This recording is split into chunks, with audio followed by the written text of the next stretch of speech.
అంటే ఏంటి ఇంజెక్షన్స్ ఇచ్చిన 36 అవర్సే ఈ గ్రోయింగ్ పీరియడ్ కూడా అయిపోతుందా?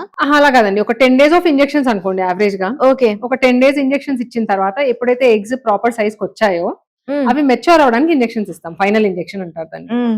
అది ఇచ్చాక వితిన్ 36 అవర్స్ ఆ పెరిగిన ఎగ్స్ అన్ని లోపట ఏవి రప్చర్ కాకుండా బయటికి తీస్తాం బేసిక్లీ. ఓకే. బయట తీసాక మనం దాని క్వాలిటీ ఎలా ఉంది, ఎన్ని ఎక్స్పెక్ట్ చేసాము, ఎన్ని వచ్చాయి అన్ని చూసుకొని మంచిగా మెచ్యూర్ ఉన్న ఎగ్స్ అన్నిట్లోకి స్పర్మ్స్ అనేవి ఇదర్ ఐవీఎఫ్ లో ఏంటంటే స్పర్మ్స్ దగ్గర ప్లేస్ చేయడం జరుగుతుంది. వెరాజ్ ఇక్సీ అనే ప్రొసీజర్ ఇంకొంచెం అడ్వాన్స్ ప్రొసీజర్. దానిలో ఏంటంటే ఎగ్ ని పట్టుకొని స్పర్మ్ ని డైరెక్ట్ గా ఇంజెక్ట్ చేయడం జరుగుతుంది. హ్మ్. ఇది అయిన తర్వాత 5 డేస్ ల్యాబ్ లో పెడతాము. 5 డేస్ తర్వాత బ్లాస్టోసిస్ట్ అనేది ఫామ్ అవుతుంది. హ్మ్. సో ఆ ఫామ్ అయిన బ్లాస్టోసిస్ట్ ని మళ్ళీ యూట్రస్ లో కూడా ట్రాన్స్ఫర్ చేయడం జరుగుతుంది. నార్మల్ గా ఇది ప్రాసెస్. టోటల్ గా ఎన్ని రోజుల ప్రాసెస్ మ్యామ్? సో అరౌండ్ ఒక 10 డేస్ ఆఫ్ ఇంజెక్షన్స్ ప్లస్ ఒక 2 డేస్ తర్వాత పికప్ చేస్తాము. So 12 days of injections plus pickup. ఒకవేళ ఫ్రెష్ ట్రాన్స్ఫర్ చేస్తున్నామంటే నెక్స్ట్ 5 డేస్ లో అంటే విత్ ఇన్ 17-18 డేస్ లో పికప్ అండ్ ట్రాన్స్ఫర్ అనేది అయిపోతుంది.